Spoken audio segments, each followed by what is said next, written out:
நண்பர்கள் அனைவருக்கும் வணக்கம். இன்னைக்கு நம்ம அந்த வீடியோல நாளை தமிழகத்தில் மீண்டும் பல மாவட்டங்களில் கனமழை என்ற தகவல் வெளியாகியுள்ளது. ஸோ அதை பத்தி தான் இப்ப நம்ம பார்க்க போறோம்.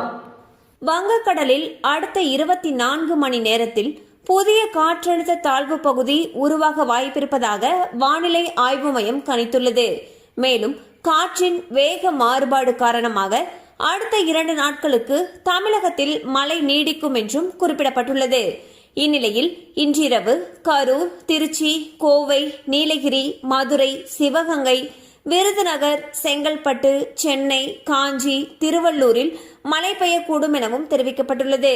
ஸோ வந்து பார்த்தீங்கன்னா தமிழகத்தில் மீண்டும் பல மாவட்டங்களில் கனமழைக்கு வாய்ப்பு இருப்பதாக வானிலை ஆய்வு மையம் அறிவிச்சிருக்காங்க. ஸோ மழை அதிகமாக பெய்யும் பட்சத்தில் அந்த பகுதிகளில் இருக்கக்கூடிய பள்ளி கல்லூரிகளுக்கு விடுமுறை விடப்படுவதற்கான வாய்ப்புகள் அதிக அளவில் இருக்கு.